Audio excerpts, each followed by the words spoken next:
Mic drop listeners, I want to take a quick second to just say thank you as we wrap this year up. I want to say Merry Christmas, Happy Holidays, and Happy New Year. I hope everybody had a fruitful year and have a successful 2024.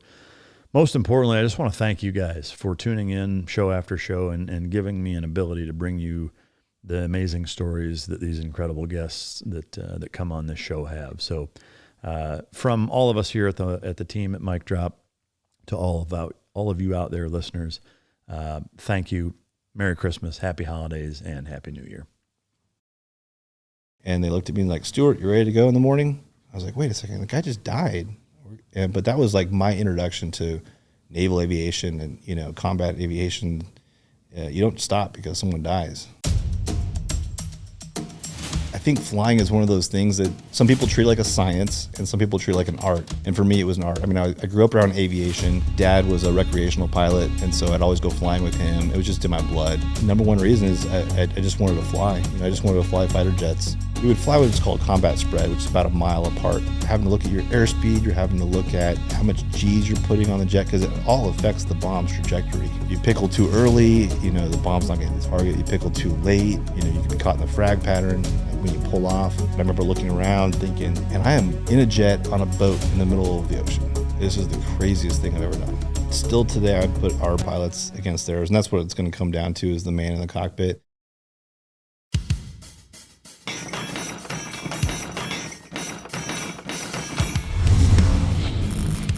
Welcome to Mic Drop, the podcast where relevancy is irrelevant and we don't give a shit about your feelings.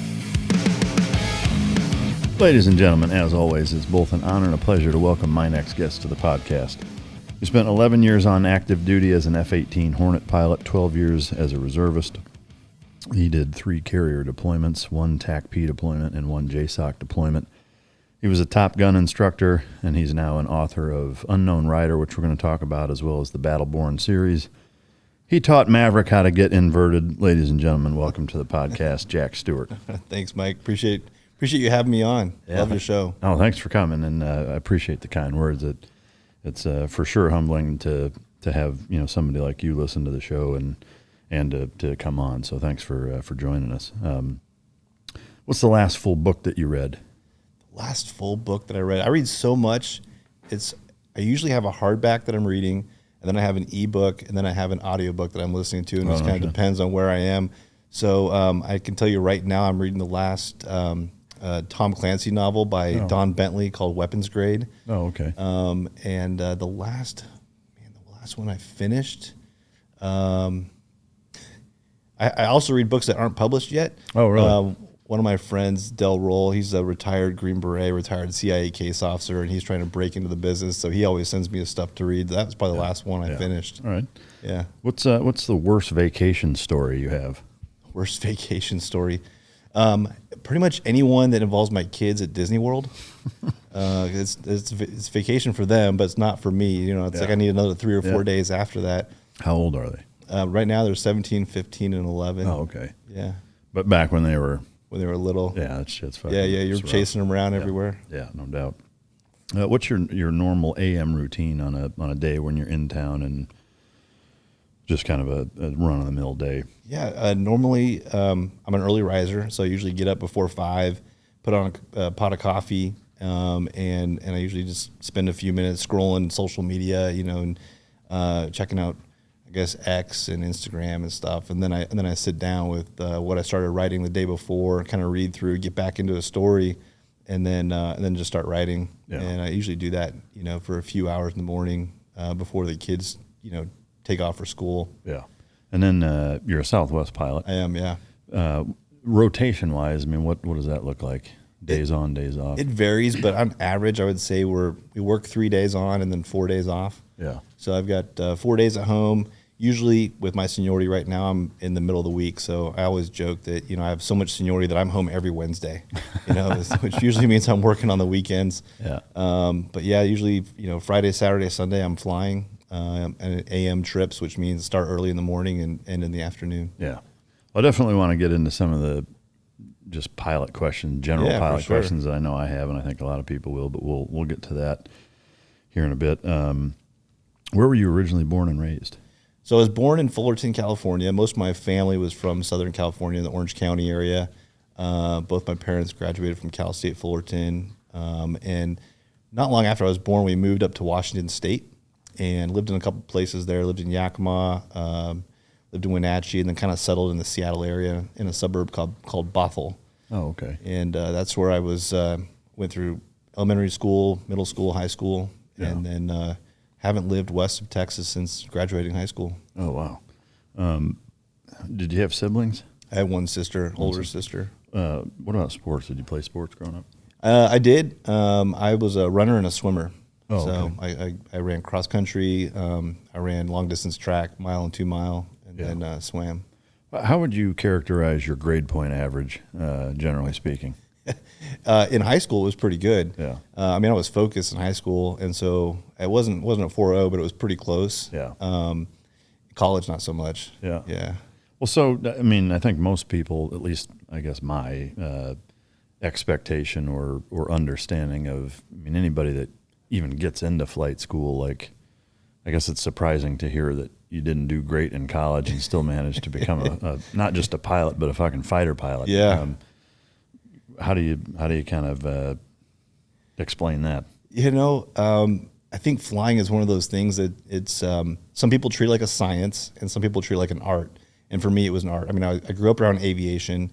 My dad was a recreational pilot, and so I'd always go flying with him. It was just in my blood. Oh, okay. And but it's funny now when I talk to schools and teachers will invite me in, and kids will ask, "Do you have to be good at math to be a pilot?" And I'll be like, "No, you don't." And the teacher's in the back shaking her head like, "No, don't say that." But awesome. It's true. Yeah, I mean, I don't do math in the cockpit now. Yeah. I run out of fingers and just kind of guess. That's fucking classic. What was your motivation to serve? And like in high school, you said you were super focused. Did you know at that point that that's what you wanted to do? Yeah, I mean, I told my parents when I was 8 years old I was going to go to the Naval Academy. Oh, wow. And I read an article in Boys Life magazine that talked about King Hall, which is the dining facility where all 4,000 midshipmen eat at once. And I thought that was the coolest thing. And I didn't really know what the Naval Academy was, but as I got older, I'd go to the school library and check out the catalog. And my junior high had a 1976 catalog, and back then they didn't have women at the Naval Academy. So I honestly didn't know that women went to the Naval Academy until I got there because I had such bad information. But I wrote them every year, and I said, "Hey, I want to go." And they said, "You're too young. Here's a sticker. Talk to us when you're older." Every year I did that. And then finally one year they sent back an application. So it was something I always wanted to do. Now, as far as the service part of it goes, my mom's dad, my grandfather was a B-17 pilot in World War II. He died when I was a baby, but I saw all his pictures. I had his log from combat, and I just grew up really respecting that generation, you know. And then obviously, growing up in the 80s and 90s, Vietnam was like the big thing for TV shows. Call of Duty was, I think Tour of Duty. Yeah, it was Tour of Duty was a TV show. Then all the movies took place in Vietnam, and I watched those, and I was aware of how our service members were treated coming back from Vietnam, but I always had respect for them. Even though some didn't want to be there, some didn't want to serve, some were drafted, didn't matter. They did serve, they did put on the uniform, and I always respected them. And so, I'd go to air shows with my dad, and he would go look at aerobatic planes and all the civilian planes, and anything that was painted olive drab or gray, that's what I was drawn to. Yeah. I was drawn to the men and women in uniform, and I knew that's what I wanted to do. Yeah. What are the two key components for canine success? That's effective training and proper nutrition. Fueled by Team Dog brings those two components to your family and best friend. The perfect nutritional balance that results in a higher mental acuity, energy, overall vitality, and even an improved appearance. Every product you will find in my company's store was born from the battlefield and not from the boardroom. Let my life's work help you become your dog's hero. Did you see Top Gun as a kid? Oh, yeah. Yeah. I mean, was that a big... Several times. Yeah. Well, how old are you? I'll be 47 next month. Yeah. So we're almost the same age. I mean, that was a big influence, I think, for a lot of young men in our age group, and even myself, when my parents actually still have it's my kindergarten yearbook. Yeah.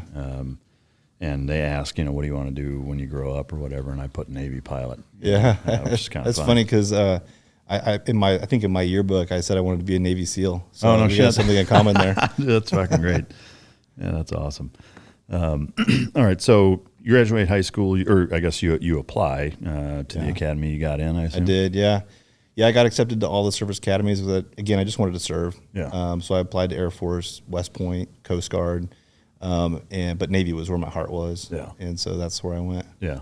Well, from an Air Force versus Navy Marine Corps pilot, I assume, not knowing much about either capability-wise, I mean, is one kind of regarded more highly over the other from your guys' standpoint? I know you're a little biased, but yeah, if you ask an Air Force guy, they're obviously going to tell you Air Force. But I always say it like this: when an Air Force pilot goes back to land at base, it's exactly where it was when he took off. Yeah, he doesn't have to find it. That's number one. When we return to the carrier, we have no idea where it is. Oh, wow. We have to find it in the ocean. Yeah.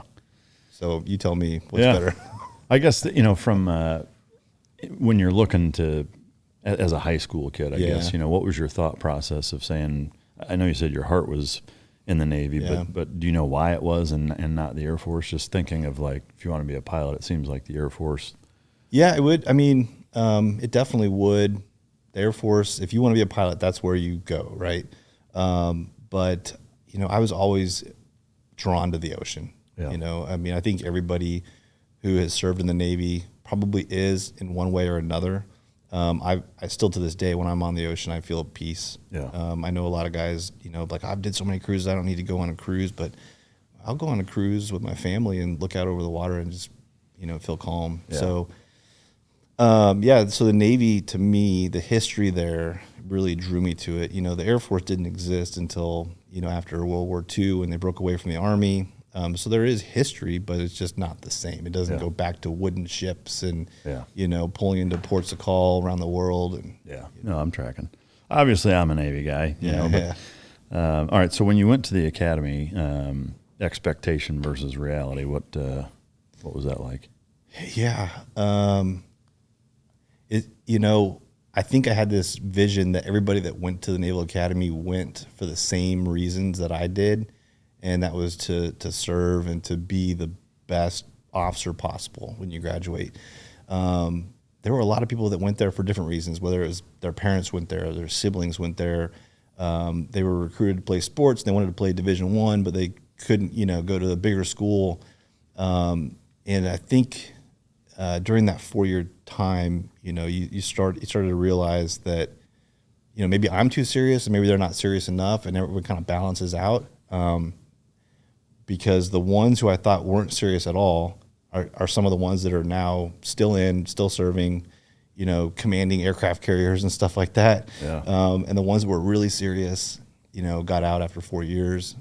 So I think my expectation was that we were all going to feel the same and be the same, but you quickly realize that no matter how uniform the military looks from the outside, you have all different personalities, all different backgrounds. Yeah. I guess from an environmental standpoint, was it? I mean, had you researched quite a bit, like what it was going to be like, and you had a pretty good grasp on that, or was there any culture shock of like, holy fuck? I mean, there's obviously culture shock. I grew up in Seattle. I grew up in a somewhat liberal household.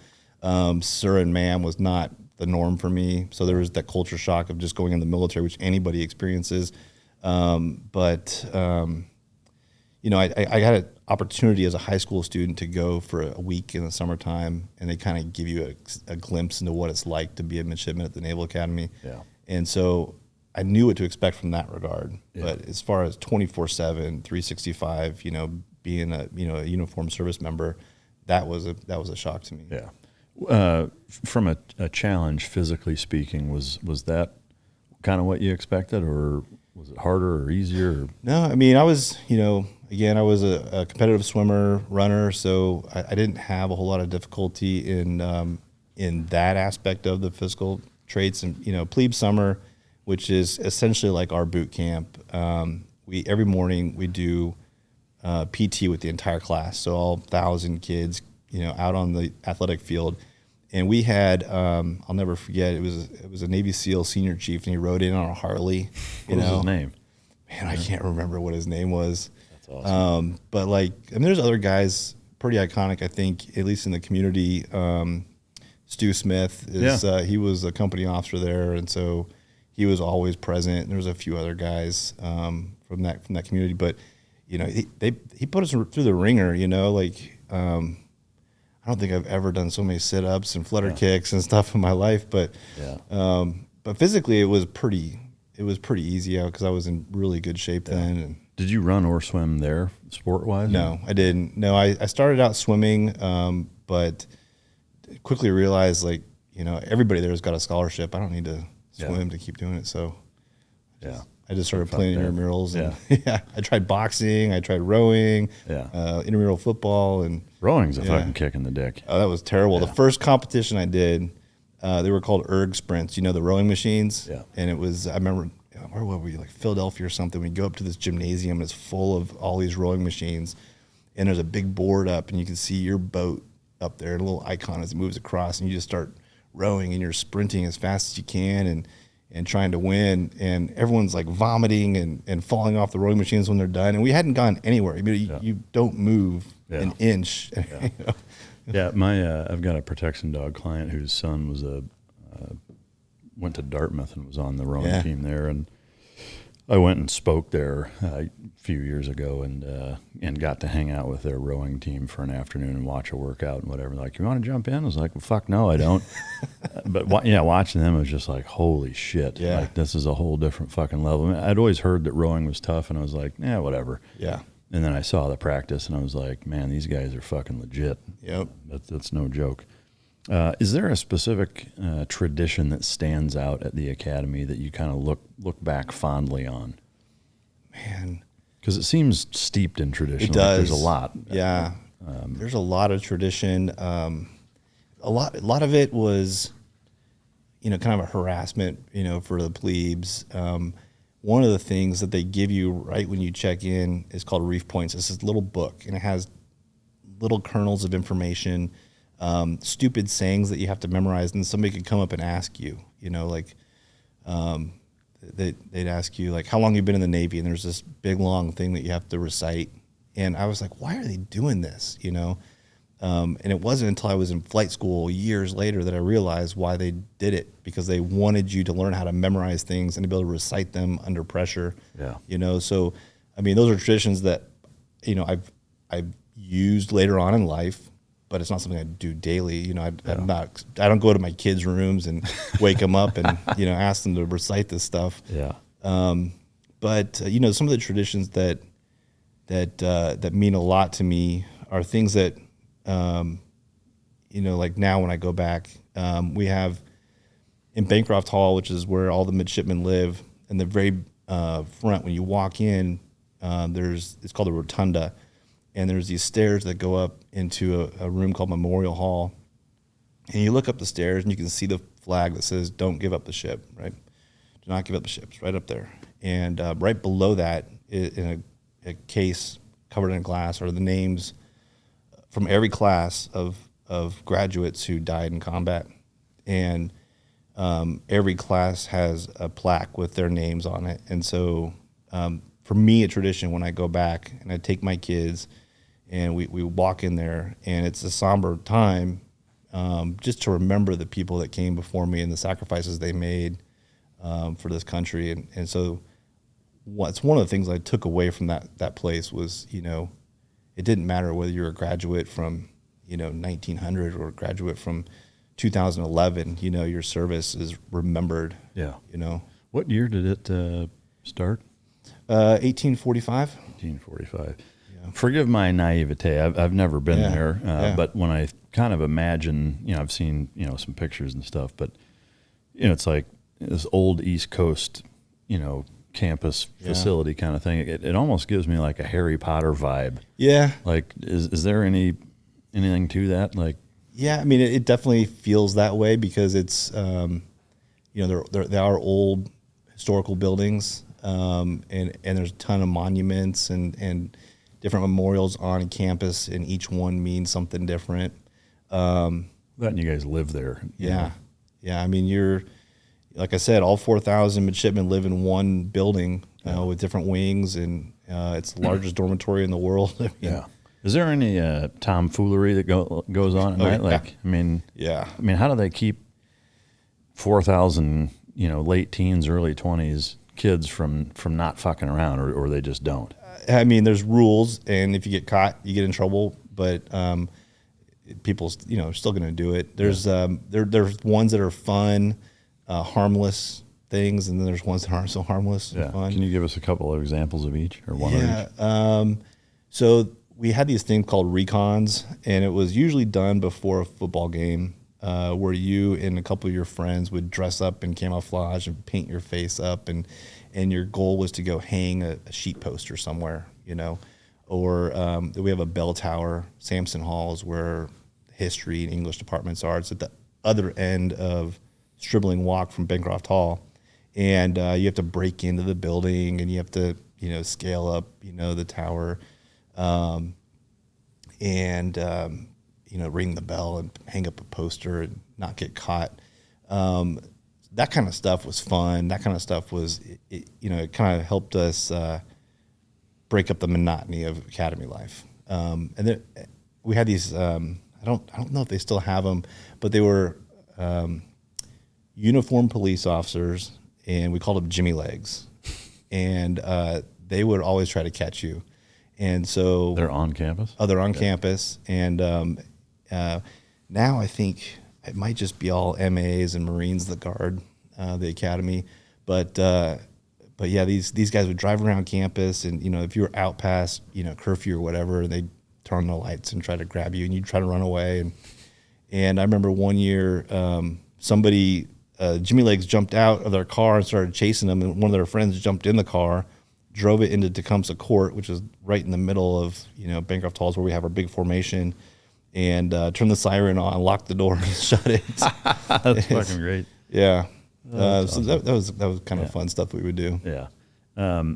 Like dorm life wise, is it, can you kind of describe what that's like? I imagine, again, like this boarding school kind of, or like Dead Poet Society kind of vibe almost. Is it that way where it's like, I assume that like personal items and stuff, there's not a lot of that kind of shit, or it depends on what year you are. If you're a plebe or a freshman, you have no personal items. You have no civilian clothes. It's all uniforms. You can't have, back then we didn't have cell phones, so that wasn't even an issue. But you couldn't have music, stuff like that. But the way that it's broken up is you live with a company. So the brigade of midshipmen is broken up in 2 regiments, and then within the regiments they have battalions, and each battalion has companies. And so your company is kind of like your family, and you all live there. All grades are represented, so freshman all the way to senior, and the seniors are obviously the leaders. They're the company commander, XO, platoon commanders, squad leaders, things like that. And you would live in a room, and it depended on sometimes luck of the draw, what year you were. But I know I started out in a 6-person room, 5-person room, and did that for 2 years, and then I had a 2-person room my last 2 years. And our doors were not allowed to be locked, so that was anybody could just walk in at any time. Obviously, it was co-ed, so there were male and female, and women couldn't walk in men's rooms and vice versa. How much fucking's going on there? There's got to be some, right? There's definitely some, but it's not not one that's condoned. In fact, it's against the rules, and if you get caught, you get thrown out. Oh, really? Yeah. Holy shit! Like one time and you're done. Yep. Oh, wow. And people are still willing to do it? Yeah, you're 18, 19, 20-year-old. Yeah, I guess maybe as a 45-year-old looking at it from like the consequence isn't worth. Yeah. Looking back at the stupid things I did, Yeah. Wow. Yeah, that's wild. All right, so I guess kind of moving through your time there. I guess I'm curious if you can explain how it works as far as when you show up, hey, this is what I want to be. Like, how do you accomplish that? And like, are there kind of gatekeepers where it's like your grades have to be a certain to qualify for this, or like, how does that whole thing work? Yeah, I mean, there certainly is, because everything is based on class rank, and your class rank is determined by your academic rank, and then you have military scoring, and then you have physical as well. So how well you do on PRTs and stuff. Each year you get exposed to each different community. So your first year, let me think about this. First summer after your plebe year, everyone does what they call YP cruise, and that's where you kind of learn what it's like in the surface Navy. And YPs are Yard Patrol craft. They're unique to the Naval Academy.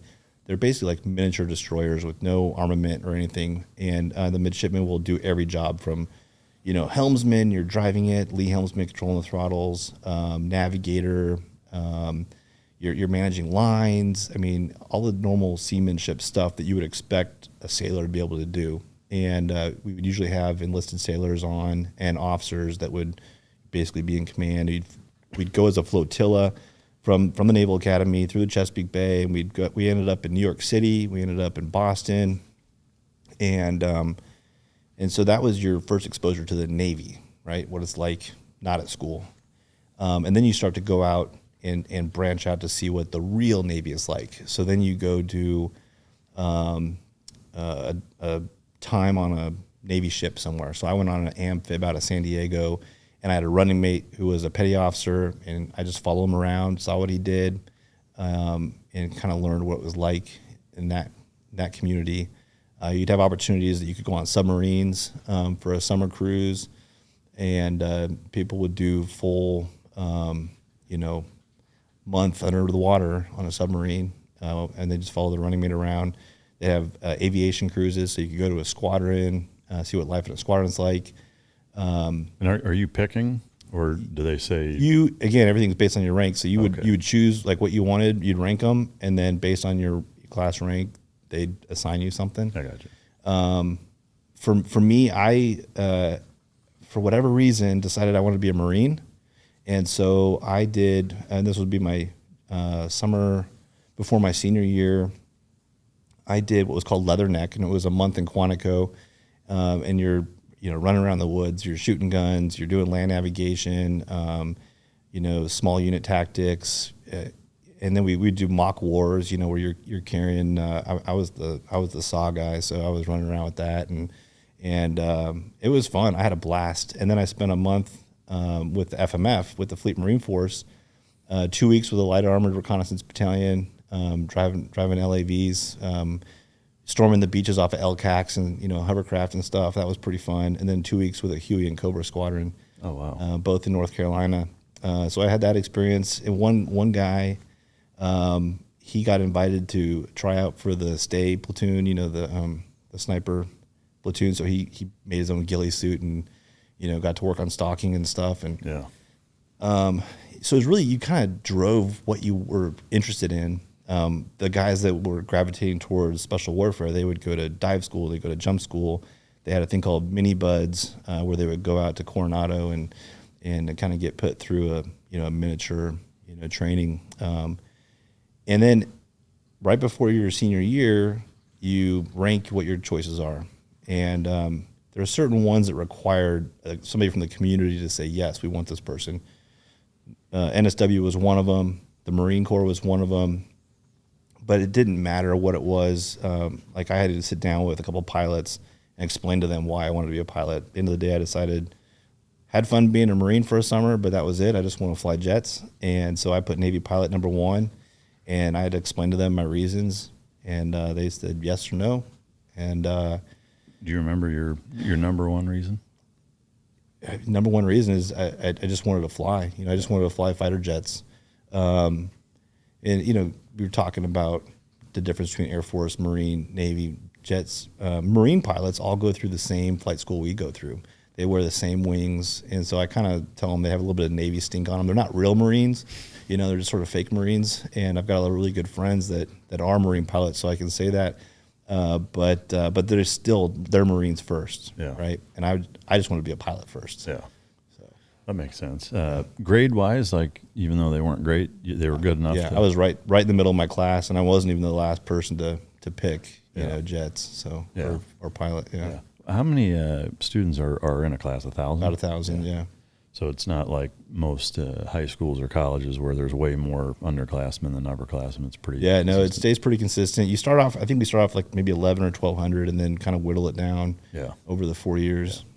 Do you know about how many pilot slots there are? It varies every year based on what the needs of the Navy are. It's, but I'd say roughly half the class probably gets pilot. Oh wow, yeah, that's a lot. That's more than I would have expected, I guess. Yeah. All right, guys. The reality is the world is a mess. There's trying times, and frankly, everybody's unsure of what's going to happen.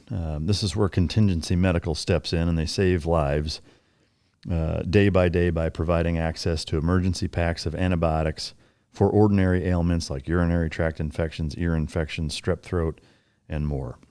Talking about common antibiotics that treat hundreds of additional infections. Contingency Medical even has a symptom management medicine for everything from nausea to diarrhea, motion sickness, ensuring you're up to the task even if you're not feeling your best.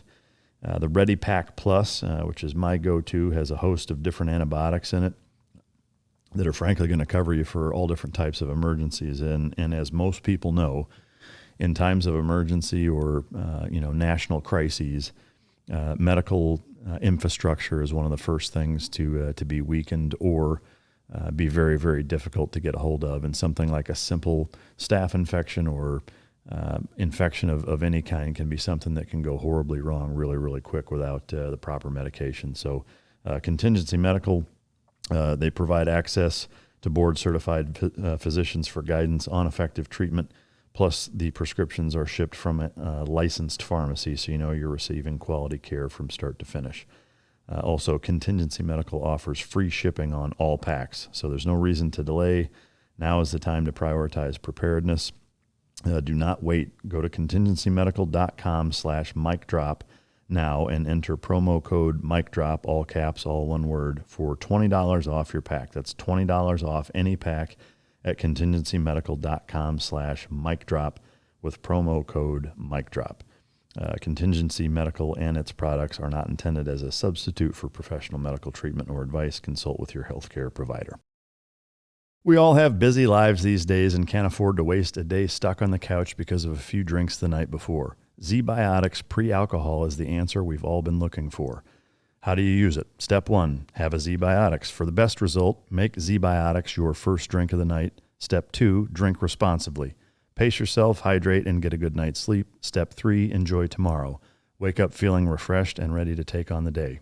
Z-Biotics pre-alcohol probiotic drink is the world's first genetically engineered probiotic. It was invented by PhD scientists to tackle rough mornings after drinking. Here's how it works. When you drink, alcohol gets converted into a toxic byproduct in the gut.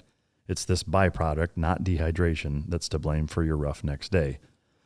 Z-Biotics pre-alcohol probiotic produces an enzyme to break this byproduct down. Just remember to make Z-Biotics pre-alcohol your first drink of the night. Drink responsibly, and you'll feel your best tomorrow.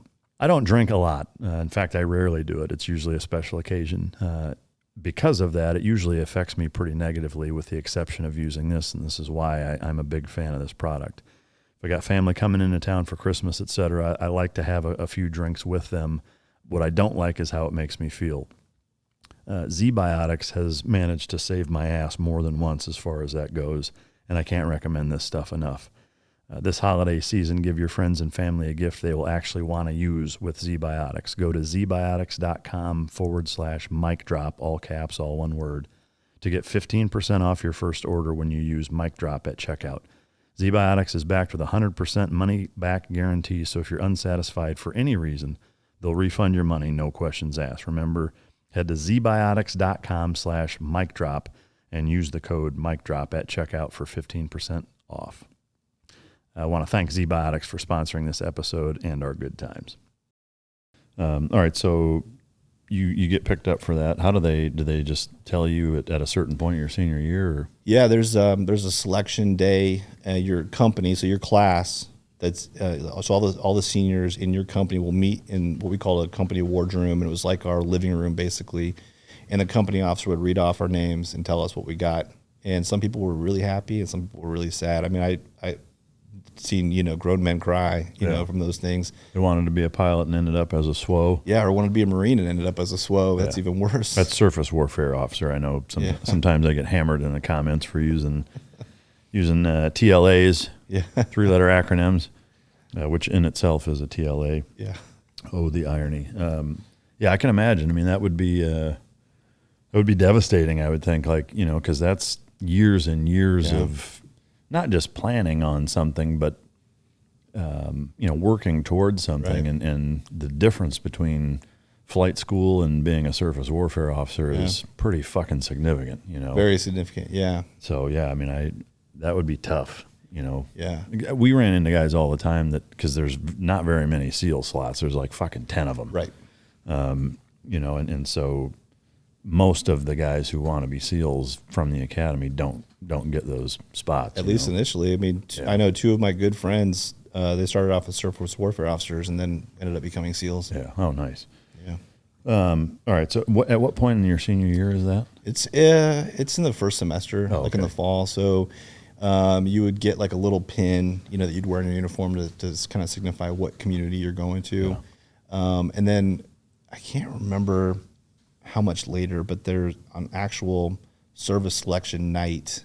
Maybe it was the same night. I can't remember, but all the surface warfare officers would go by class rank, and there'd be a big board with all the ships on the home ports, and they could actually pick the ship that they're going to go to. Oh, really? Yeah. So get some pick, and I guess at least there. And for those of us that got pilot, we basically picked our flight school date. Yeah. So when you graduate, I mean, that's a pretty big deal, the graduation ceremony, right? Yeah, it was huge. You see lots of pictures and videos of that whole thing. It seems pretty awesome. From that day until you go to flight school, how long is that, and what are you doing in between? Yeah, for me, I picked a pretty early flight school date. I think it was August, September. So we graduate at the end of May, and so I had all summer, and you get 1 month basically of leave. And so I decided I wanted to drive around the United States. So I left Annapolis and circled the country in my car for a month. Oh, really? It was pretty fun. Is that do you get that month of leave in between each year? Yeah, you do. Because you have 3, they call them blocks in between each year. 2 of the blocks are reserved for training, and then 1 block is reserved for leave. Yeah. It ends up being about a month. I gave up my leave block my last summer there to learn how to sail, and we had these 44-foot sloops that we sailed from the Naval Academy up the East Coast. Oh, that's cool. And so that was my job actually after I graduated. When I came back from driving around the country, I taught sailing to the new plebes. Oh, really? Yeah. So I guess after that leave, did you have to do something between when your leave is over and when flight school starts? Or? Yeah. So I came back to the Naval Academy, reported to the sailing center as an ensign, and I reported to I think maybe it was a Navy captain who was in charge of the sailing center, and he owned all the new ensigns, and we just worked every day teaching sailing to the plebes, and that was my daily job as an ensign for a couple months. Yeah, that's cool. All right, so flight school in August. Yep, drove down to Pensacola, started there. How long is flight school? When it's all said and done, depends on the airplane you fly, but if you go jets, it's about 2 years after starting to when you get your wings. Yeah. And how many different airframe platforms are there to choose from? Well, for me, it was different. So everyone starts the same. Everyone starts doing what's called API, Aviation Pre-Flight. It's a ground school. It's in Pensacola. It's all classroom work, and that's where you first kind of get whittled down to determine where you're going to go to primary flight training. And there's 2 places you go for primary flight training, either in Corpus Christi, Texas, or Whiting Field, which is in North Pensacola. At the time, we flew the T-34C, single-engine turboprop, and you learn the basics of flying. I mean, how to talk on the radio, how to taxi, how to take off and land. We do some formation flying, some aerobatics. instrument flying. And then based on your rank in that, then you choose, or you get chosen, I guess is a more appropriate way of saying it, for what you're going to fly, whether it be jets, whether it be helicopters, maritime patrol, like P3s or the P8s now, or E2, C2, which are the props that go on the carrier, that provide cargo or airborne control. And so at the time, if you went jets, you knew you were going to fly either the Tomcat, which, is what I wanted to fly, to be honest with you, because, I grew up watching Top Gun and, I wanted to relive those. I mean, it was about to be getting phased out. Yeah, that was part of my thought process was, at least if I flew it, I'd know I'd transition to something else, but at least I could do it. Yeah. You could fly the Hornet. You could fly the Super Hornet, which was just starting to come online. You could fly the Prowler, which was electronic attack, and the S3 Viking was the other one. Yeah. So I knew I was going to get one of those if I went jets, and then obviously, helicopters could be broken down, different H-60s or they had the 53s, 46s, I think at the time. Yeah. From a normal flight school student's perspective, are fighter jets kind of what everybody wants, or what most? Yeah, I mean, I think I'd say most people probably do want that, but I think a lot of people are afraid to say they want that because they don't want to be let down. So you'd have a lot of people say, I just want to fly. And to a degree that was true, but I remember flying my on-wing instructor. So the person that I flew mostly with in the T-34, he was a E6 pilot, which is the TACAMO, they take off out of somewhere in Oklahoma and they circle the skies and dangle an antenna to talk to submarines. And I was like, man, that sounds like a pretty boring job, and you're in the middle of the country. You're nowhere near the ocean. This isn't really a Navy job. So I knew I didn't want to do that. Yeah. So I pretty much just put it out there that, I want to fly fighters. I want to go on aircraft carriers. Yeah. How big is your class? About 30 to 40 people. Okay. And what percentage breakdown go fighter jets of that? Or numbers wise? Maybe 4 or 5. Oh, really? Yeah. That few, huh? Yeah. Again, it depends. I mean, there were some classes where they just didn't have any jet spots available. So the number one guy could be Chuck Yeager reincarnated, and he wouldn't get a spot. Wow. Man. Do you know how many spots your class had? It was about that. It was about 4 or 5. Yeah. Do you have to be at the top of your class to get the jet spots? Yeah, I usually do. Yeah, they have what's called an NSS score, and all your grades for flight school, just gets broken down, and you're ranked. And there was a cutoff. You had to be above a certain score to qualify for jets. But even to really be the person to pick it, you had to be at the top. Yeah. Were you at the top? I was either 1 or 2. Yeah. That's badass. Yeah. So how long is the API? API is it's about a month. Okay. Yeah, and there's every phase they had what they called pools. Where like we check into Pensacola and they say, hey, your class isn't going to start for a month, so you're in a pool for a month. And some people, all they had to do was check in every day. They just had to show up to base, say, I'm here, I'm alive. Roger that. You can go home. And so I had a lot of friends that they do that every morning. They go to the beach and they'd surf or, hang out and enjoy Pensacola. You had some people that had to work in the main office on the quarter deck there, and but you're in the pool, and it kind of depends on how the pipeline is going, right? So if primary is getting backed up, bad weather or whatever, they're just not getting the students through fast enough. They might not have a class that they're going to be taking guys from API. So we're gonna slow you guys down in API. And so then you once you class up, you run through your class, and then you quickly select to where you're going to go to primary. You move there, and they're like, okay, we're going to wait for a couple months or whatever. And it seemed to be every single phase was that way. Yeah. So once you went from the basic API, that's about a month, you went to fighters after that. So I went to primary flight training in the T-34. Okay.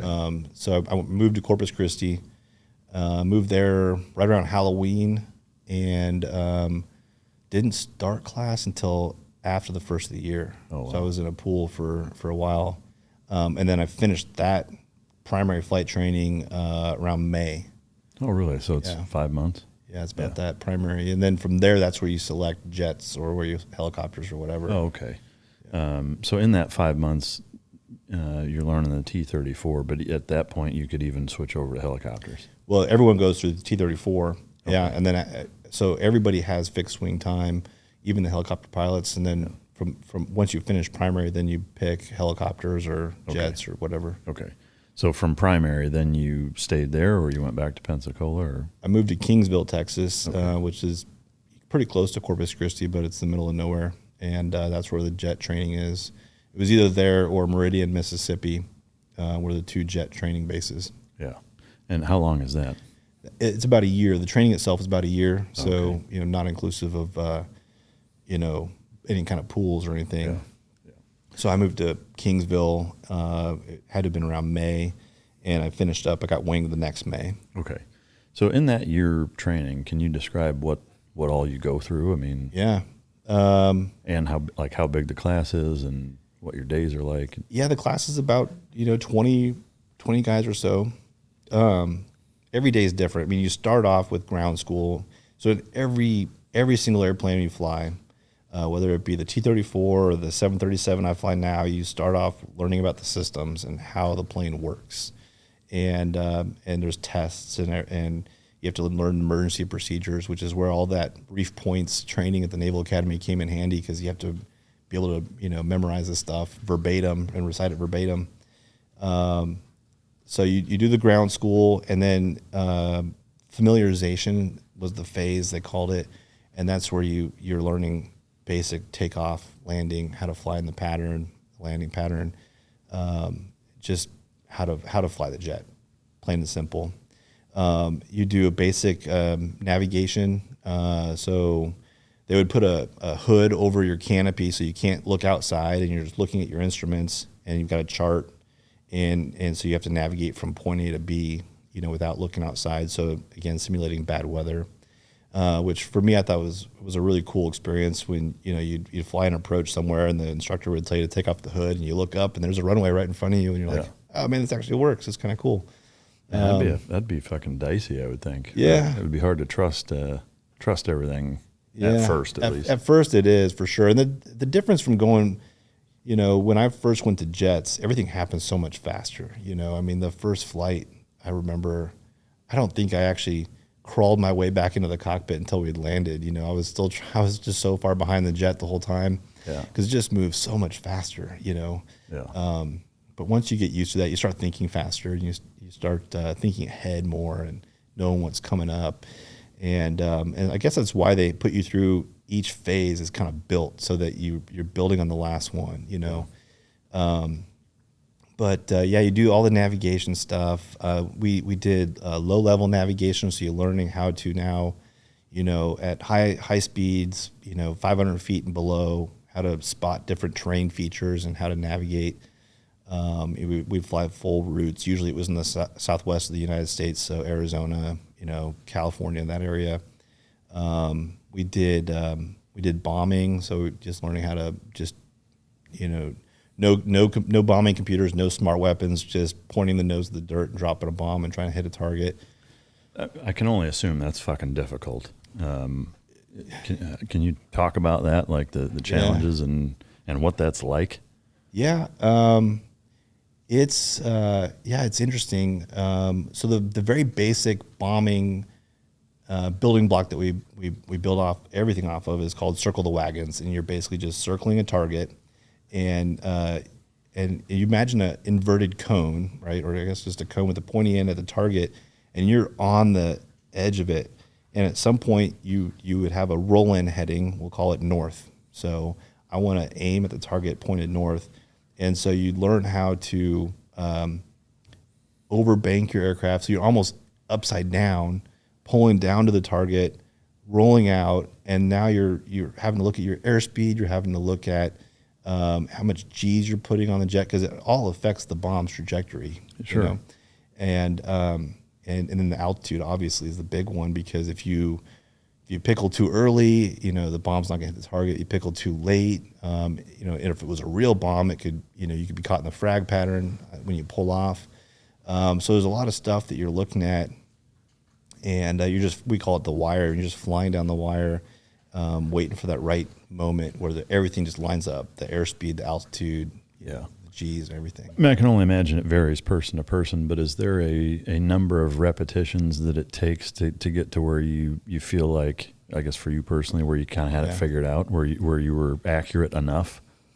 Yeah, I don't remember that far back on how long it took me to feel that way. I know I felt very uncomfortable for the first several flights, and we would usually go out with 12 practice bombs, and the first couple were, just slinging them all over the place. It's just like shooting a gun. If you're pulling the trigger the wrong way, it's going to cause the barrel to move one way or the other. Well, if you start putting on the G when the bomb comes off, you're going to sling the bomb. It's going to go far, and so it's just kind of learning how to trust the process, how to trust the numbers that you've got, and not rush it because you see the ground coming up at you. Yeah, is there a average elevation that you're typically dropping from, or does it totally vary? It depends on how steep the dive is. So I can't remember all the exact diagrams now, but we're in the 10 to 15,000 range for maybe a 30-degree dive, and 20. Next one would be a 20-degree dive. It's a little more shallow. Probably like upper like 8 to 10,000, and then 10-degree dive is just super shallow, and that's a lot lower altitude, like 5,000-6,000 feet. Is that the lowest you'd probably drop free balling it that way? Yeah, most likely. I mean, sometimes we would do, they call levels laydowns, where you're basically just you're level and you're just pickling it. And, but that's totally the steeper you are, the more accurate you are. It's just like if you imagine you have a gun and you're pointing it at a target. If you're shooting. It's like Kentucky windage versus exactly. Yeah, because the gravity obviously is going to play with it. So the more shallow you are, the more the gravity is going to pull the bomb down. Yeah. If you're pointing down at the ground, the gravity is pulling it to the target. Yeah. So you're way more accurate with the nose pointed where it needs to go. Obviously. Yeah. Yeah. Kind of looking at it from, say, like a World War II historical perspective, which is how most of the bombs were dropped. Yeah. Like, what would you say that your level of accuracy at your very best was? Like, could you hit, like, what's the smallest size target you think you could hit? I mean, we would train, especially as we got further on in our process. And once I was bombing with F-18, I got to the point where I could drop a dumb bomb, and it would hit the turret of a tank every single time. No shit. Yeah. Wow. That's fucking impressive. Yeah. I know you're using dummy bombs. When you're using real bombs, what is the payload capacity? Like, how many of them can you take, and how big are they? Yeah, in the F-18, we can carry 4 2,000-pound bombs pretty comfortably. That's fucking surprising. Yeah, but everything is based on how much fuel we need too, because if you're putting a bomb on a pylon, it's not going to be a fuel tank. So typically, our combat load, we would have 2 external tanks. One would be on the center line, one would be on a wing pylon, and then we would have 3 additional pylons that we could carry bombs on. So we usually carried 3 bombs. 1,000-pound bombs, I think, were probably the norm in combat, and a lot of that was because if you didn't drop them, you might be too heavy to land at the carrier. Oh, okay. Because we have a maximum weight we could land with. So if that's the case, like, are you dropping them in the ocean before you land? Yep. No shit. Yep. And detonating or not detonating? They'd be dropped safe. Yeah. That's fucking wild. I can only imagine similar to cars and motorcycles where even a little bit of weight makes a big fucking difference when you're really pushing it. I assume that when you're flying that taking off, like if you were trying to air-to-air combat another jet with a full loadout, like that's a huge hindrance, correct? Yeah, and that's why if you do get, one of the first things that we did if we got into like air-to-air engagement for real is we would pickle everything off the jet. Everything. Tanks, weapons, I mean, other than air-to-air missiles, which would be the only things that wouldn't jettison. Yeah. You would do that. Wow. Damn, that's fucking wild. And, I mean, is it like night and day difference in terms of how the plane handles? For sure. Yeah. Yeah. The air-to-air missiles, how big are they, and how many of those do you typically carry? In combat, we would fly with one AIM-120, which is the active radar missile, the advanced medium-range air-to-air missile, and we carried that on what we called the cheek station. So on the F-18, on either side of the fuselage, or these two stations that we would carry, usually a targeting pod, and then we would carry the AMRAAM, and then we'd carry two AIM-9 Sidewinders, which are the heat-seeking missiles on our wingtips. And how explosive weight-wise, what do those have? 40-pound warheads, maybe. Yeah. Not much. I mean, you don't need much. Yeah. Yeah. I'm getting a little over my skis in terms of asking about some of the combat stuff. Throttling myself back just a second. The later parts of flight school, post bombing, what do those consist of? Yeah, we would do. We did tactical formations, so learning how to fly in formation with another aircraft in a tactical way, which we're always providing mutual support to our wingmen. So learning how to maneuver that. We would fly what's called combat spread, which is about a mile apart, and you're directly even with the other guy. And so when you would turn, let's say 90 degrees, one way, if you're flying south and you want to turn east, then the guy on the outside, the guy on the west, would turn first, and you'd wait for him to kind of point at you, and then you would turn, and so you'd end up in the same formation.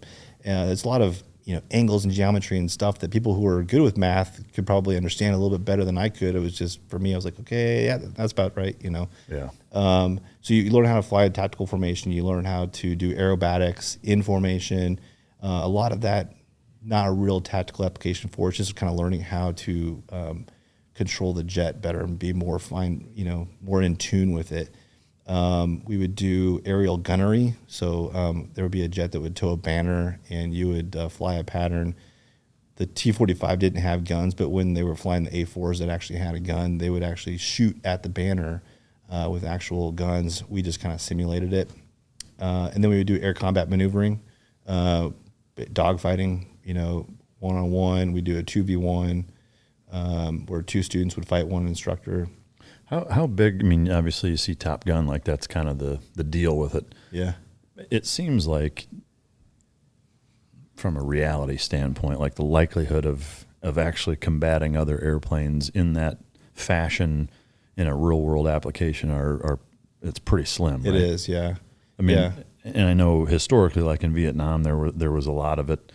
Even during the Cold War, prior to that, and what have you, like that was a big focus. But if you like percentage-wise, is it still a significant percentage of the training, or? It is a significant percentage of the training, because that's what our big mission is, right? I mean, if you are an F-18 pilot on a carrier, and there's aircraft coming to attack the carrier, You got to be able to kick their ass. be able to kick their ass, yeah. And we learned that lesson, right? In Vietnam, the common thought was with radar missiles, you were never going to dogfight. That's why Top Gun was founded, because Navy pilots were getting their asses kicked, and they said, we've forgotten everything we learned in World War II. Yeah. We forgot everything we learned in Korea, and so they started the Navy Fighter Weapons School to teach dogfighting. Yeah.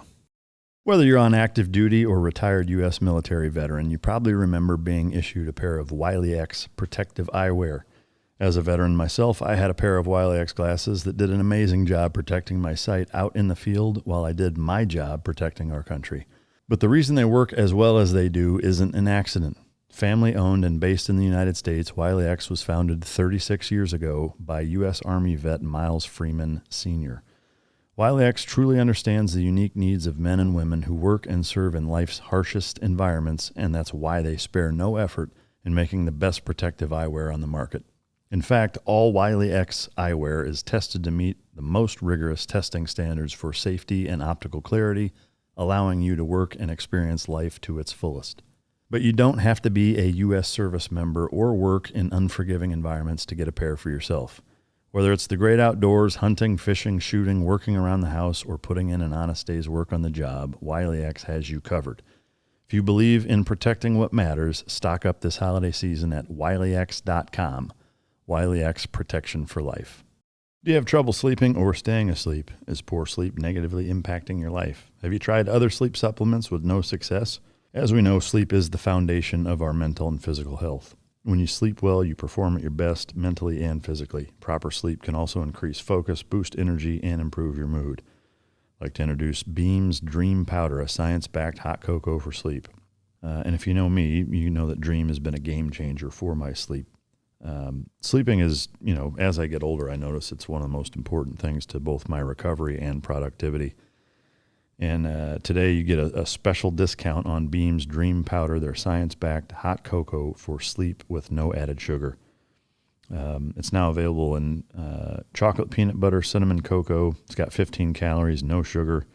Better sleep has never tasted better.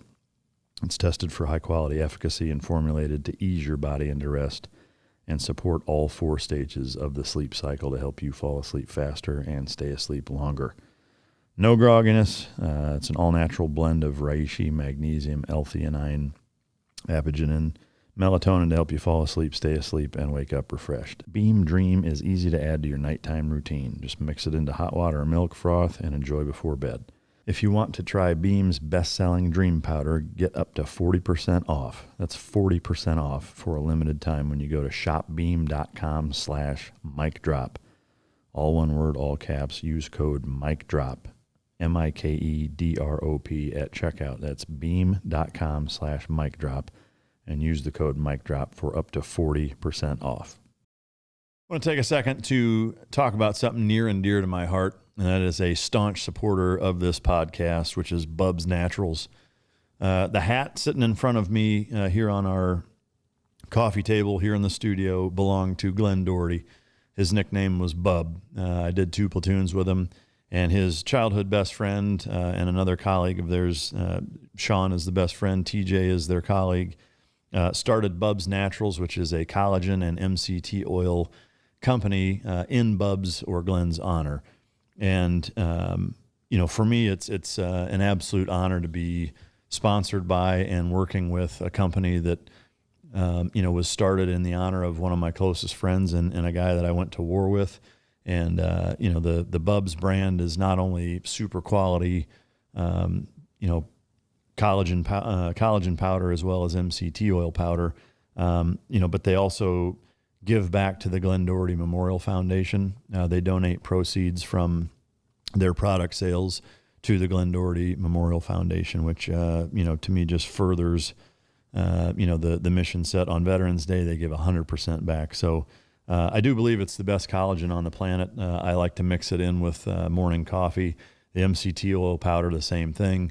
It mixes in very easy. It tastes great, and it just kind of adds everything that you want to start your day off from a brain health standpoint, from joint support, gut support. MCT oil and collagen are 2 components, especially as we age, that are integral components to health. And so to be able to work with Bub's Naturals and be able to work with them and sponsor a product that number 1 is a high quality product, and number 2 is so near and dear to my heart and to the Mic Drop podcast for who it was started for and what it stands for.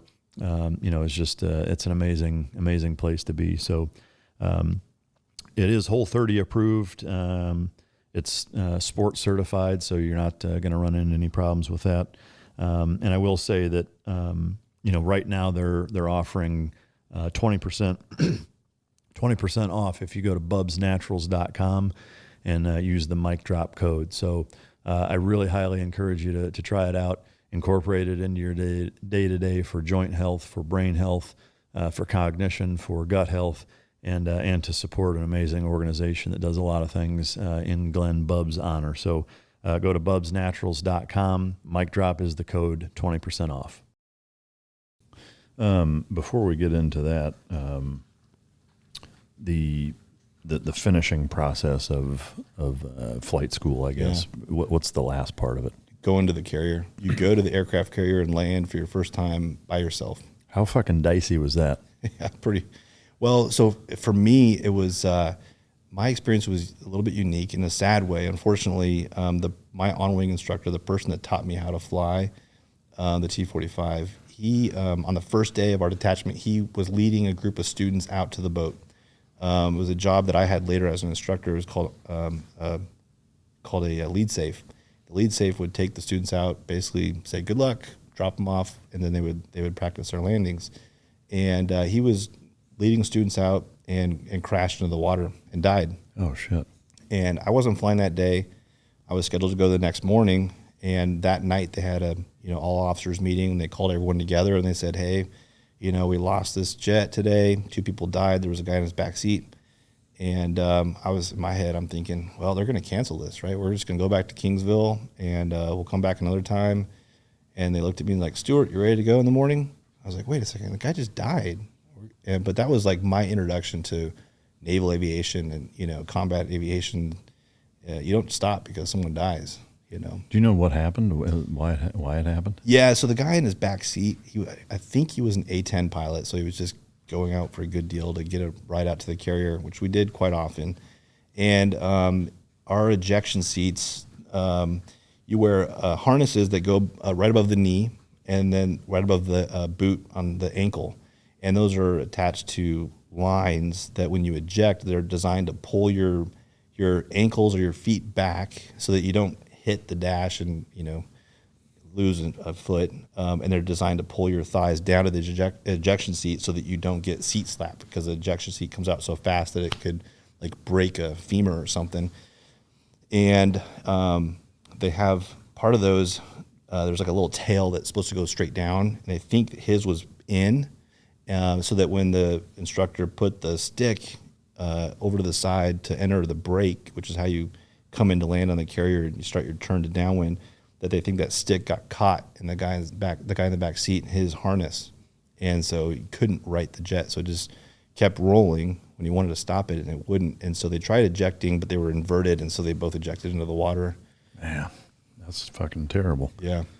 So, you get a crash course, no pun intended, in how you have to just fucking continue the mission. Yep. Compartmentalize. So you go right back into it. What was that next day like? Yeah, I mean, I can't remember anything up until the time I landed. I mean, I was just operating on stem power at that point.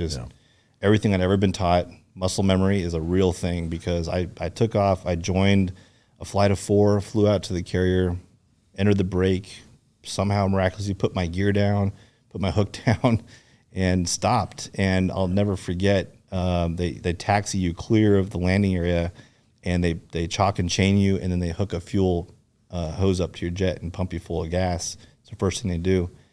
And that was the first chance you get you can kind of save your seat, take your mask off, take a drink of water. And I remember looking around thinking, man, I am in a jet on a boat in the middle of the ocean. This is the craziest thing I've ever done. Yeah. I mean, just the thought of what goes into and kind of what's actually taking place when an airplane is landing on an aircraft carrier is hard to even wrap your fucking mind around. And for those listening I would just ask you to think about it for a second. Can you kind of give us just the Reader's Digest version of what all is going on? Yeah. In the things that you have to think about and the conditions that you have to kind of manage and control to actually pull that off? Yeah.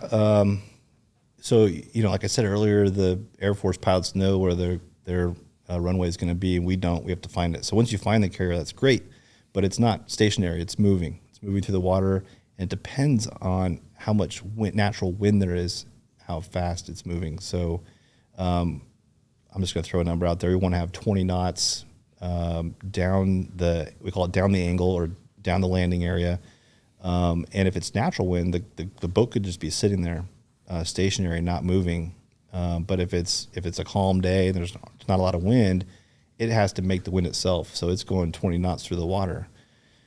And on modern aircraft carriers, the landing area is canted 10 degrees from the center line of the ship. So when the ship is making its own wind and is driving, and you can tell that by looking at the wake, you can see how big the wake is, you know that your landing area is going to constantly be drifting right. So when you roll out on final and you're looking at the landing area, you have to constantly put little wing dips into the right because it's moving away from you. You have to keep kind of chasing it. I mean, so all the numbers aside from where you are supposed to be when you're abeam the carrier, how you're supposed to turn, what altitude, airspeed, all that stuff. It's constantly changing based on what the conditions are of the ocean that day. And usually as a student, you go out on really nice days. I mean, they're not going to put you out in bad weather, but once you're flying your F-18 or whatever, it could be pretty rough. Pitching decks. I've seen the propellers of the carrier come out of the water before. It's been pitching so much, and in that case, you're really relying on the LSOs. There's guys called landing signal officers that stand right next to the landing area and are watching you and are telling you, add power. They would give you corrections for your lineup. So those guys are saving your ass. Yeah, and they're the air traffic controllers of. I mean, they're the ones that you have complete faith in, because all your visual senses might be telling you one thing, and you have to trust them. Yeah. There was one time where I could not see the ship at all. So when you saw the movie Top Gun, they say call the ball, right? There's which means what exactly? Yeah, so there's a lens to the left of the landing area, and they call it the IFLAWS, the Improved Fresnel Lens Optical Landing System. Like everything has an acronym, right? And there's a yellow ball sits right in the middle, and there's green lights on either side that tells you that's your glide slope. That's the ideal glide slope to land on. So if the ball is above those green lights, you're high. If it's below it, you're low. And if you're too low, it turns red, which means that's dangerous. And really rough conditions, they would manually control that. The LSOs would move a handle to tell you, hey, I want you to think you're high. You may not actually be high, but I want you to think you're high based on what the ship is doing in terms of pitching deck. So if you don't see the ball, you would say Clara. And the whole reason for that is that you need to tell the LSOs, I don't know, am I high or low? And they'll immediately come back and tell you. If you don't see the lineup for whatever reason, maybe it's usually a painted line, but maybe after several months on deployment, the paint gets chipped away, or the sun angle might be hitting. You can't tell where you are. You'd say Clara lineup, and if you can't see the ship, you'd say Clara ship. And so there was one time I came back, and they tell you 3/4 of a mile, call a ball, Clara ship, and the LSO's response was, "You sound good, keep it coming." And you're just like, oh man. So your life is in that dude's hands. Absolutely. Yeah, absolutely. Yeah, it's wild. So when they say Roger ball, that just means you can see it and everything's fine, right? Okay. Yep. Is there anything else that could be said other than those three things? Yeah, you would say, that's it. I mean, it's Clara, or you would say the ball, you would say your fuel state, or you'd say Clara ship, Clara lineup. That's all you say. Yeah. And then the LSOs come back and say Roger ball, or they tell you you're high, you're low. Yeah. Did you ever buzz the fucking tower? Oh yeah, but you'd ask for it. So that's the thing, right? Yeah. Like you can ask for it, and yeah. And if they say no and you do it anyway, it's straight out of Top Gun. That would be a big no. Yeah. Like you'd get fired for that. Yeah, and we typically would not do it because you're worried about there could be a helicopter there. There could be they could be testing the Sea Whiz, which is the close-in weapon system. You don't want to. Yeah. The LSOs you said. I know officer is in the name. Are they actual officers? They're other pilots. Okay. It's actually like one of their duties. So they would fly, and then one day they're an LSO. So did you do that sometime? I did not, no. All right, so that's kind of the final phase of flight school, right? Yeah. Once you get through all of that, you get your wings. Is that on the same level, big deal wise, I assume, as graduation at the academy, or like for me getting pinned with a try, like the big fucking deal? Yeah, it's a big deal. Yeah. It's a big deal. They do what they call a soft winging thing. So after your last flight, usually it's coming back from the carrier, they'd rip your name tag off, and they'd put one on that has the wings on it, and they'd punch it on. They can't really do much these days, but I was going to ask. So they pounded your wings in, yeah. Right? I mean, I got the same with the Trident. For us, it was like, there's about 200 guys at a SEAL team, and we go through the ceremony, first thing in the morning at muster at like 7:30, and then for the rest of that day, it's always, or at least then it was a Friday. Now it's totally different, but for that entire day, like you're running around in PT gear, a brown T-shirt, and the silky catch me, fuck me shorts, and and you've got this pin in your chest, and anybody who's already a trident wearer can come pull it out and punch or elbow it or headbutt it or, whatever, back in and keep hitting it a bunch of times the whole fucking day. You're running around that way, and I don't think they can even do one fucking tack in anymore, which to me is fucking lame. Right. But anyway, so all right, so you get your wings, your blood wings, I assume they call them, right? Yep.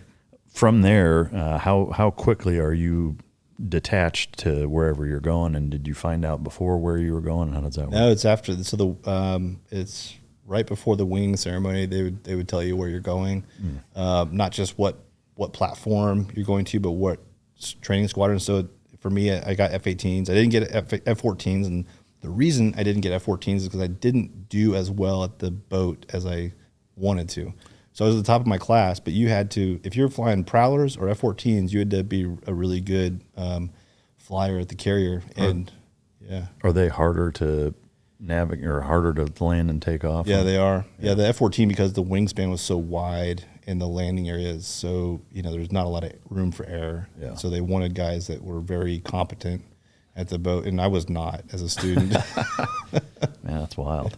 Were you bummed to not get the F-14s, or was it like, I'm still an F-18 pilot? I was bummed, but obviously the F-18 is a really good consolation prize. Yeah.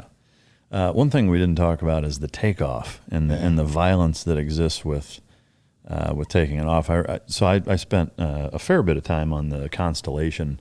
We did a number of several week fleet exercises before we deployed on it, and so certainly was around the aircraft carrier culture and was around for flight ops a bunch of fucking times. And I was always really fascinated by just the physics of being able to launch a fucking plane off of that short, of a landing strip or a takeoff strip with that catapult. I don't really know shit about it other than we slept right below it and it was loud as fuck. Yeah, I did too. Yeah, I mean, can you talk to, I guess, kind of the capability or I don't know if there's an amount, Jesus Christ, I can't talk, an amount of force that's quantified that you know of, or? Yeah, I mean, I can't put it in numbers. I don't know because, normally we talk about G-forces and those are going straight down and this is straight back. I mean, the acceleration is pretty incredible. You could look at any funny car, Tesla plaid, make it feel anything. like a bitch. And the catapult shot is just, the craziest thing. It is always fun, except at night when you can't see, because when you come off the end, all you see is pitch black. You don't know if you're pointed at the water or pointed at the sky. But yeah, it's the first few times it's head back against the headrest and you're just kind of holding on. But then you start to get comfortable with it over your career. And but so I mean, it's attached to what on the plane? So it's attached to what's called a launch bar. So on the nose landing gear, there's this bar that lowers and rests into this shuttle. It's called, the shuttle sits on the top of the flight deck. There's a lot of stuff underneath the flight deck, that where the steam, the catapult and all that system. I don't know how it all works. I just know that I put my launch bar down when it rests in the shuttle. Behind the landing gear, there's something called a holdback fitting that it's attached to the gear and then it's attached to the flight deck, and it holds you in place so that you can go full power. And there's a little collar that's designed to break as soon as the catapult's fired. So one of the last things they do is they tell you to run up, to full power. You run up to full power, and you're just sitting there, and the engines are roaring, and then you salute, and at some point the catapult fires, the holdback breaks, and you just take off. Yeah. Do you know the number of feet that it's taking off in? I think it's like 120 feet or something like that. That's mind-boggling. Yeah. And do you know what speed you're going, as you cross the threshold of off the cutter? It depends on your weight, depends on what you're carrying, but we always looked for 3 digits. We're always looking for something over 100 knots. So in 120 feet, you're going well over 100 miles an hour. Yeah. Man, that's badass. Excuse me. I think the thing I was most surprised by, we had an opportunity, myself and a couple other platoon mates, to stand I don't know what part of the bridge you would call it, but there was just this little like exterior Vulture's Row deck. Yeah, probably. We were standing out there watching F-18s land and take off. Yeah. And as we got out there, the very first one when it landed almost made me throw up. It was so fucking loud. Like it was like getting the wind knocked out of you. Like I could not fucking believe how loud it was standing there that close to it. I mean, like all of us kind of looked at each other like we'd all just been punched in the face. Like it was mind blowing. And then at that point we're covering our ears and like, dude, this is fucking terrible. But it was such a cool experience to be able to stand there and watch, you know, kind of one of those moments where you take a step back and it's like you look out and there's ocean in every direction. Yeah. You know, there's fucking fighter jets taking off and we're, you know, 3 SEALs standing there watching just like, dude, how did we get here? Right. You know, it's just like, holy shit. It was a really neat moment though. Anyway, so, all right, so you finish that up. You figure out you're going to F-18s. Yeah. Did you go out to California or you were all East Coast? Yeah, East Coast. So I went to Virginia Beach, VFA 106. It was Oceana, right? Yeah, Oceana, yeah. Yep. What was it like checking in there and getting into the full swing of things, like from the time you checked in until you actually deployed and the training and all that? Well, it's, you know, going from being a student, before you get your wings, it's very rigid. You know, instructors were sir and, you know, they were lieutenants and I was a ensign and it was very, very rigid. Once you earn your wings, it's treated a little bit like you're now one of the boys, right? So you show up to Virginia Beach, and these are again lieutenants.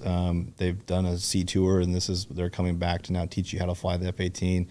And they're like, "Oh, you're one of us now," you know. But they're still instructors. They're still teaching you. So again, I had pool, right? So my pool was I'd show up and I worked with the LSOs. So as the F-18 guys were getting ready to go to their carrier qualifications, I would go out to what was called Fentress. It was outlying field, and I would watch the landings. And my job was to write down the LSO's grades because every single landing is graded by the LSO. They tell you everything you did. You know, high start, you know, not enough power in the middle, come down and close, you know, fly through up at the ramp or something. And there was shorthand, you had to learn it. And so I'd go out there late at night and write the pass, okay. And I did that for, it had to have been a couple months. You know, at one point the LSO was like, "I'm bored. You do it." You know, he just laid down on the couch in the little shack in the runway, and I was like, "Roger ball." You know, like, this is late 90s? This was 2001. Okay. Yeah, 2001. So I actually had my first simulator in the F-18 on 9/11. Oh, no shit. Yeah, so I'd finally classed up and go into the sim building, and on the drive in, I'd heard about one plane crash, and I thought, man, weather must be bad up there. You know, you can't miss the World Trade Center. And then I walked into the sim building, and there was a TV sitting there in the lobby, and I saw that second plane hit, and I was like, holy shit. Yeah, shit, we're under attack. Yeah. Yeah. So let me derail our conversation for a quick second. The capability, competency, training that it would take to pull that off from your perspective of having done so many different aspects of piloting, is that a huge feat for them to have gone from not being pilots to going through training and getting to where they could, you know, removing the difficulty of taking a plane over? I mean, at that time, obviously it wasn't nearly as difficult, but that's not that difficult of a thing for them to do. No, I don't think so. I mean, to me, finding the towers would be tricky, wouldn't it? That would be the difficult thing. But if you had good weather, and they did, they're pretty easy to see. Okay. Yeah, I mean they're you know, I've flown into New York City several times. I actually have a trip there next week, and it's easy to see. Manhattan stands out, you know, because there's so many tall buildings. Yeah. I think you can see in the videos. You can see they're making a turn, you know, at the last second because, you know, things you can misjudge. Like as you gain airspeed, you're going to gain lift, and so as they're pointed down, they're probably gaining lift, and it's affecting their trajectory, and so they're having to make corrections at the last second. And you know, it's heart wrenching to think about all that would go into doing something like that. But no, I don't think it would take much. The Pentagon would have been tougher. I think the Pentagon would have been tougher, just harder to see. And it's on the ground. And it's flat. Yeah. I was just curious, again, having not talked to a pilot. To me, it would seem, knowing nothing about flying a plane, that would be hard. But Yeah. all right, so first time in an F-18 simulator is 9/11. So prior to that, you'd never been in one? No. Yeah. Nope. So everything that you were landing and taking off in the aircraft carriers were the T-34s? That was a T-45. T-45. Yeah, so the jet training was T-45. Okay. How long do you spend doing simulators and shit before you actually get in one? Not that long. In the F-18, it's pretty quick. I think you just have emergency procedures that you're having to learn, but most of the training is done in the jet. And each phase, there's different simulators. So whether it be, air to air, you're learning how to use the radar, so you practice in the simulator, and then you go do it in the jet. Air to ground, you're learning how to select the weapon systems, how to manipulate the weapons computers and everything. So the simulators is one thing you never get away from. Even later on in the fleet, you're always doing something. But I was, maybe a couple weeks in the sim. Okay. And are they realistic enough to where, I mean, obviously they help or they wouldn't use them. Right. But like, is it super realistic where it's like, man, this is fucking crazy how real this is? Yeah, they've gotten a lot better too. But at the time, I mean, the cockpit itself feels like a real cockpit. All the switches are exactly the same. The displays are the same. The visuals would be the one thing that have improved over time. When I first started flying, we had, I can't remember what they were called, weapons trainers or something, WTTs. Looks like an Atari. It was a dome. It was a whole dome that you would sit in a cockpit. You actually close a canopy with glass and everything, and you could, 360 degrees, you could look all over. But the graphics were terrible. Yeah. And then now they've changed it. It's still a dome, but it's with flat panels, and they're all high definition. I mean, the graphics are incredible. Yeah. Are the simulators, do they have G-forces and shit like that? No. So from all of the flight training that you'd done up until that point, I'm curious, your first time actually getting in an F-18 and flying it, was it like going from a Ford Focus to a fucking Ferrari or what? It was fucking cool. Yeah. I mean, it's, there's something about walking out to a gray jet, because the training aircraft were all orange and white because, they wanted to see you. You're a student. We want to see where you are. When you crash, we need to be able to find you. Right. But when you walk out to a gray jet and you know that it's got a gun, it's got, the ability to shoot missiles and bombs, and that was a cool experience. Oh, I can imagine. I mean, to me, that would be, I can imagine that same kind of moment of being like, holy fuck, like this is actually happening. Yeah. What was your first flight like? Is it just like a familiarization? Yeah, they do the familiarization. I know you go, you go out to the warning areas off the coast, and they teach you how to get there to and from, and different rules.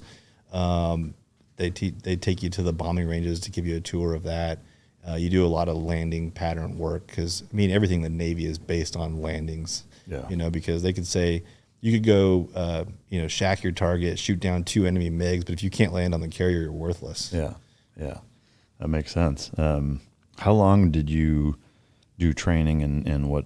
Or I guess is it with somebody else for a while, and then or you're solo pretty quick? Oh, really? Yeah, I think maybe after 1 or 2 flights, you're on your own. Oh wow, okay. And then is it just like the rest of it? It just kind of gradually ramps up difficulty wise and what have you. How long of a training pipeline is it at that point until you're getting ready to do your deployment workup and actually deploy? It's close to a year at 106, or at the training squadron for the F-18. It kind of mimics what you did in jets. We did the different formation flying, but now it's a little bit more in depth. We did bombing, we did close air support. So now we're learning about 9 lines and how to ingress low level, how to pop up and roll in on somebody.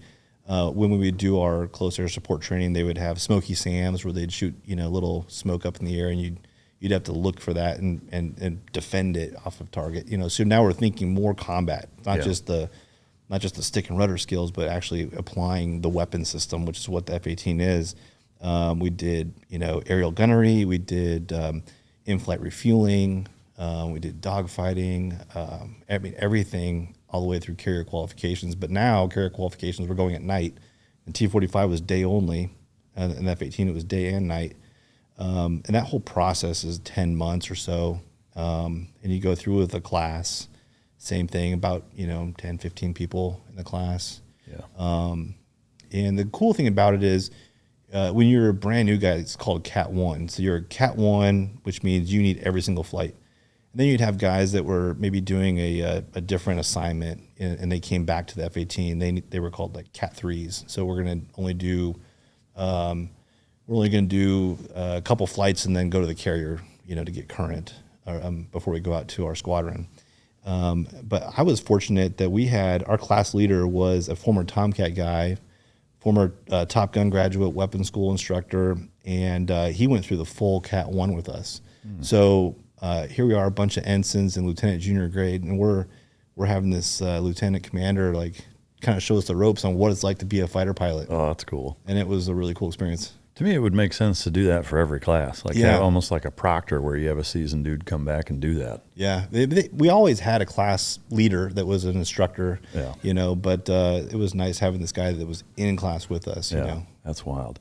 First question is, so from day one of flight school until kind of irrespective of certification, but to where you were legit, like, I'm an effective F-18 pilot that could go fuck somebody up in it. How long of a time frame is that? 3 years?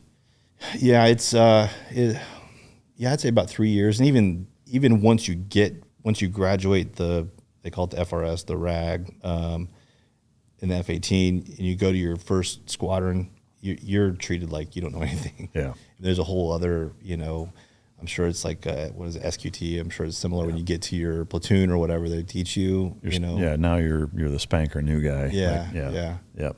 So I don't think I ever really felt like that until maybe after, maybe one full deployment. Yeah.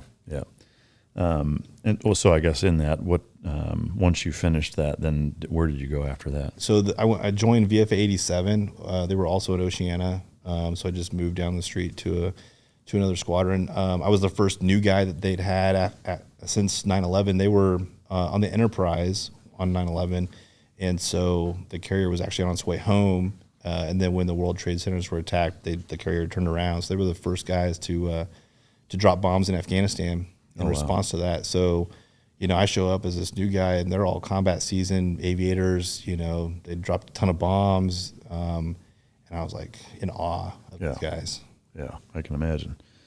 Is the graduation from that training pipeline, is that not nearly as big of a deal? No, it's not. They just call it a patching ceremony where they they put your new squadron patch on. Yeah. So how long were you in that pipeline before you actually deployed? So let's see, I got patched, I think it was like in May, and we deployed in December. And it really depends on what squadron you go to and where they are in their deployment cycle. Some guys would, they would leave 106 and they would go right to a carrier on deployment and join the squadron there. No workups or anything. But I was fortunate enough that the squadron that I joined had just come back, and so we were able to get a set of workups in. In the F-18, they call it, there's the SFARP syllabus, Strike Fighter Advanced Readiness Program. There's an air-to-ground portion and an air-to-air portion, and there's different events you have to fly. And you do those either there in Oceana, or you would go out to Fallon, Nevada, where the weapons ranges were, and we do training there. And then that's all with just your squadron. And then the squadrons in the air wing get together for what's called Air Wing Fallon, and so they meet in Fallon, and now you're integrating platforms. So now the F-18s are working with the Tomcats in the air wing, are working with the E-2s providing control, the Prowlers are doing electronic attack, the helicopters are doing search and rescue stuff. And so we had different missions that were all kind of working together, things that you might expect on deployment. And then from there, you would go to actually to the carrier and do what was called a Comp2X, a composite training unit exercise. And now you're doing the same things, but you're doing it from the carrier. So you're kind of, hey, these are the spaces I'm living in. I go to the intel spaces, brief the whole air wing strike package or whatever, and they put you in a notional war where, hey, the rules of engagement haven't been met where we're shooting yet, but there's jets that are coming at the carrier, so you got to take off and intercept them and escort them and make sure that they don't come any closer. and the war gradually progresses until it's a shooting war, and Yeah. so it's definitely a crawl, walk, run mentality, and then you deploy that. On that one, we deployed straight from Com2X because Operation Iraqi Freedom was going to kick off, and so we didn't even come home from Com2X, and we just headed straight across. And what ship were you on? That was the Roosevelt. Okay. So was it a 6 month? Yeah, it ended up being 6 months, I think. So we left straight from Com2X. It was right after December, I think. And we headed over to the Med, and we were in the Eastern Med, and then we came back around June or so. Okay. About how many F-18s are on a carrier at any given time? So our air wing, we had 3 F-18 squadrons. Each one had about 10 or 12 jets. So you have 30. The composition of carrier air wings have changed now. At the time we had a Tomcat squadron. So my first 2 air wings had Tomcat squadrons. My last air wing, we had 2 Super Hornet squadrons, and then we had 2 C model Hornet squadrons. What's the difference between a Hornet and a Super Hornet? The Super Hornet is about 1/3 bigger. Like if you just take the F-18 and stretched it in every direction, it carries more gas. It has 2 additional weapons pylons in the wing, so instead of 2, it's got 3. I like to say it's slower. Well, I mean, it's bigger and heavier, right? It is, yeah. So it's less nimble, I assume. Yeah, I think it is. They had a better flight control computer that would allow them to do a certain maneuver in dogfighting, which we call a pirouette. They could do that just by putting a certain input, kind of like a Control-Alt-Delete on them. Where we would have to actually manipulate the rudders and the stick and stuff. Yeah. From a dogfighting standpoint, is my assumption, not knowing shit about planes, that the F-16 being a single engine is the smallest, lightest, most maneuverable, best dogfighter kind of plane, or is it too old to be in with a? No, it's a very good airplane. I would pick the F-18 over that any day. I fought a lot of F-16s that were flown by Air Force pilots, and I beat every single one. But when I went through Top Gun, they had instructors flying F-16s, and they fought it much differently, and I got my butt kicked. Yeah, wow, that's amazing. Yeah. So in the current lineup, both Air Force and Navy Marine Corps, there's no more F-14s, right? Correct. Yep. Are there F-15s still or no? There are. Okay, so there's 15s, 16s, 18s, and 22s for the attack fighter jets. Yeah, and the F-35 is the newest. Okay. Again, derailing the combo just a little bit. When you look at the United States, our arsenal as it relates to fighter jets, and compare it to Russian MiGs or any of the things that the Chinese have, I mean, to me, I assume that those are our 2 biggest adversaries, Air Force-wise or fighter jet-wise, adversarial. How would you stack them and us together? Like, have you gone against any of those airframes even in training? Or no, I have not. There have been exchanges that are done on deployments, where we will go fly with foreign air forces. When I was a student at 106, they sent a bunch of 106 instructors over to Germany to fight the MiG-29, which was that was the big Russian threat at the time. And one of the things that because one of my friends, he ended up becoming a friend. He was one of the guys that was chosen to do it. The MiGs are made. I don't want to say they're shoddy craftsmanship, but they're not put together the same way American jets are. Maybe panels don't line up quite right. They're just more utilitarian. Like I think of them. So it's the McLaren of fighter jets then. Yeah. So, but as far as like how we stack up against the foreign military, I mean, I would put our Air Force, Navy, Marine Corps, whatever. I would put us against any country, but it's quickly shifting the other way. It's quickly shifting where I think China is the number 1 threat. I think Russia, they don't have the economy to support it. They make some really advanced fighters, but they don't make a lot of them. They make enough to say, hey, look what you can buy from us. And then they try to sell it to other countries. And then China just steals everything. They take, a licensed copy of a, Russian, Sukhoi, Su-27, and then they'll reverse engineer it and then make their own copies, and they'll call it the J11. You know, it's the same plane, but they do that. They steal plans from, you know, our F-22s and, you know, F-35s. And so today, if our Air Force, Navy, Marine Corps fighter jet arsenal gets in a war with China in air-to-air combat, how's that going to shake out? I mean, I'd put our pilots against theirs, and that's what it's going to come down to, is the man in the cockpit. But China's rapidly improving the way they train. I mean, I think when I first started in the F-18, their average was like 100, not even 100 hours a year. I think it was probably like less than that, maybe 10 hours a year that their pilots were getting, and the rest was all, you know, in simulators and whatnot. And they were, we called it GCI reliant, so ground control reliant. So they did not know how to affect their own intercept. They would have to rely on somebody on the ground looking at a radar saying, turn right, stop your turn, you know, and they'd tell them where to point. And they were basically just, you know, kind of flying stick monkeys. Whereas we're taught to be very autonomous. I mean, we're taught, go take out that guy, you know. And in fact, we have controllers that tell us where the bad guys are. And then once we have them and we've got them on radar and everything, I'll tell them, I'll say Judy, which basically means shut up. Like I've got it. And they're trained to stop talking at that point. I'm gonna have to relay that to the next woman I know. Next woman I meet that's named Judy. Yeah. Like, you know, you shut the fuck up. Man, that's wild. All right, so coming back to the conversation, and I'm sure we'll go back and forth with some of these capability questions as they pop up along the way. But Iraqi Freedom pops off. You go straight over there. You're on the. I'm sorry. What was the name? Yeah, I was on the Roosevelt. Roosevelt. Yep. How was that deployment?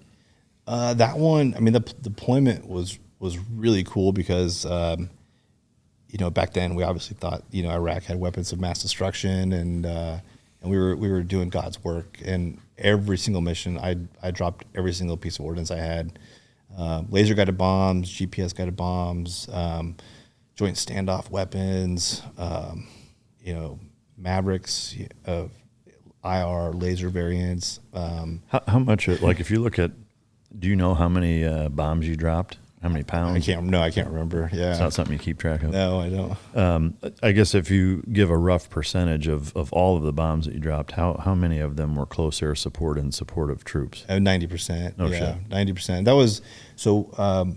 Our primary mission was called XCAS, so we were on call close air support.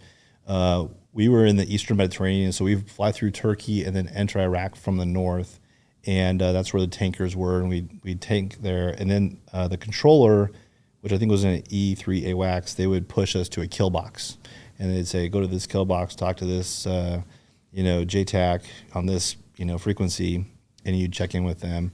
And early in the war, it was all, you know, OGA and SOF in the northern part of Iraq because the main conventional forces were in the south.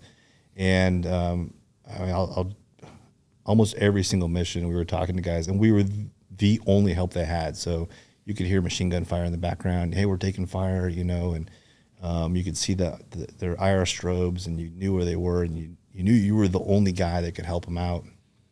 And there were other guys in the air wings that would drop their bombs, and they could still hear the machine gun fire in the background. Like, what else you got? I'm like, you know, I got 20 Mike. And they're like, yeah, you're cleared to strafe, you know, and so they were doing everything. So we dropped every single bomb we had. Yeah, that's wild. Do you remember how many flights? How many do you call them, sorties? Yeah, sorties. I don't remember how many combat sorties I flew on that cruise, but it was pretty sustained for several months, kind of until we had a more persistent presence. Was it every day, multiple times a day? Yeah, it was every day. Yeah, every day. What was an average length of how long? About 5 or 6 hours were the, wow. You know, because we had to fly through Turkey, which took up a lot of our time, and then you'd have a certain vulnerability window. And a lot of times, if you were working with a JTAC and they were still needing your assistance, and you had to, everything on the ship is based on your recovery times. They tell you had to be back at this time to land, and if you'd miss a recovery, you had to wait a whole cycle for the next one. And so we'd have to coordinate that back, like talk to the AWAC, say, hey, can you talk to the ship and see if we can make the next recovery? And so then you just have to stay out longer, get another couple passes through the tanker. So Refueling. it was, for refueling. Man, there's so many fucking moving parts with that. Yeah, there is. Yeah. Do you know why it's called a sortie? Is that an acronym for something? No, or- I don't know why. No shit. Yeah. How do you not know that? I've just never thought about it. Yeah. Yeah. That's, I always wondered what the fuck that meant. But Yeah. You know, we talk about knife fight in a phone booth. Like, we want to get in close with the guy, fight really slow, and just slowly move your way into position to shoot him.